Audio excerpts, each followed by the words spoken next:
नमस्कार मित्रांनो, आज आपण भेट देणार आहोत गगनगिरी महाराज आश्रम खोपोली या पवित्र आणि शांततादायक ठिकाणी, जिथे अध्यात्म, निसर्ग आणि मनशांती यांचा अनोखा संगम पाहायला मिळतो।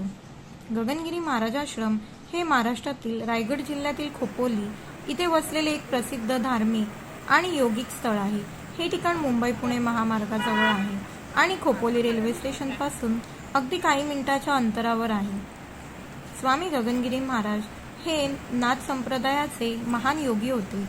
त्यांनी आयुष्यभर ध्यान, योग आणि समाजसेवा यामध्ये आपले जीवन समर्पित केले। त्यांच्या समाधीचे हे स्थळ म्हणजेच हे आश्रम एक शांततेचं केंद्र आहे। आश्रम परिसर फारच रमणीय आहे। हिरवळ, स्वच्छता, मंद वाऱ्याचा स्पर्श आणि सतत वाजणाऱ्या माळा मंत्रांच्या ध्वनींनी वातावरण भारावून जाते। तिथे तुम्हाला गगनगिरी महाराज यांचं समाधी स्थान, शिवमंदिर, हवनकुंड, लहानसा झरा आणि सुंदर बाग पाहायला मिळेल। स्वामी गगनगिरी महाराजांनी लहान वयात तपोभूमीवर प्रवास सुरू केला आणि योग, कायाकल्प, तांत्रिक पद्धती आत्मसात केल्या।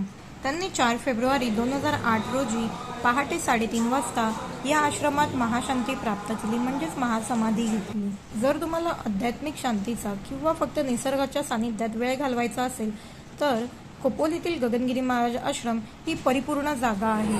आश्रम परिसर सुबक, स्वच्छ, शांत आणि हिरवागार वृक्षांनी वेढलेला आहे। दर्शनालयाजवळ छोटे नदी स्तोत्र आणि हवन मंडप असून परिसरात शिवमंदिर व शंकर पार्वती मंदिर देखील आहे। ही आहे आश्रमातील गौशाळा, जिथे अनेक देशी गायींचे संगोपन केले जाते। येथे गायींना अगदी आपुलकीनं आणि भक्तिभावानं सांभाळलं जातं। दररोज त्यांना वेळेवर चारा, पाणी आणि उपचार दिले जातात। तर मित्रांनो, तुमच्या पुढील प्रवासात या पवित्र स्थळाला जरूर भेट द्या।